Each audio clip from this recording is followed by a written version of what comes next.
Sesta corsa, un confronto per cavalli di 5 e 6 anni, autostart in movimento.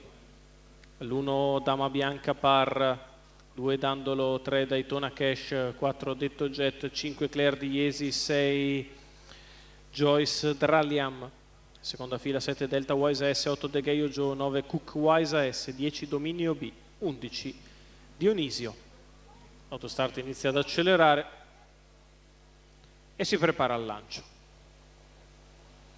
Si parte con Daytona Cash che prende l'iniziativa nei confronti di Dandolo.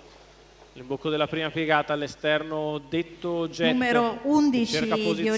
Dionisio Daytona squalificato. Cash in vantaggio su Dandolo, di fuori Detto Jet, in corda Dama Bianca Par, poi Delta Wise S, primi 200 in 14,3. Guida il gruppo il favorito Daytona Cash. Sulla retta opposta alle tribune non cambia nulla, con Daytona Cash che guida, ma Cook Wise S ora muove in terza corsia, aggira Numero 7 gli avversari, Delta si Wise porta S squalificato. all'esterno di Daytona Cash per venire a fare match. Daytona in vantaggio, di fuori Cook Wise, i due più attesi. Poi in corda Dandolo che precede Dama Bianca Par, seconda pariglia per Detto Jet che precede Dominio B. Al passaggio davanti alle tribune, guida Daytona Cash, Dandolo continua a seguirlo, di fuori Cook Wise S che precede sempre Detto Jet, poi Dominio B, 800 metri in 1-1 e 2, tutto sommato tranquilli per il battistrada Daytona Cash, che si porta a completare il chilometro d'avanguardia in 1,16,5, la mossa in mezzo alla pista da parte di Dominio B, che aggira il calante Detto Jet, si porta in schiena Cook Wise S, il quale è sempre lì all'esterno, incorda bene Dandolo che segue le mosse di Daytona Cash. Draliam squalificato. 14 spaccato alla retta di là, 1,30 e mezzo, i 3/4 di miglio.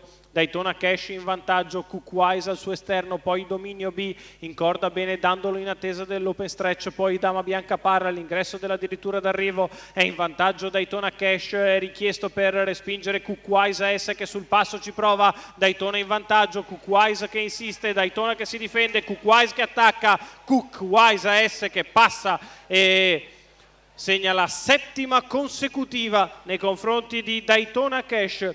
Oggi c'è 28,8 da arrivare, 1,14,5. Francesco Tufano in salchi per il training di Giuseppe De Filippis, i colori della Levante Horses. Altra prestazione maiuscola di Cook Wise AS, tutta di fuori a Daytona Cash, che soccombe nel finale. Si deve accontentare del secondo posto, al terzo corre bene Dominio B, che prende il terzo gradino del podio, ma il primo piano è tutto per Cook Wise AS, interpretato con fiducia da Francesco Tufano in percorso esterno. Viene a vincere nei confronti di Daytona Cash e di Dominio B.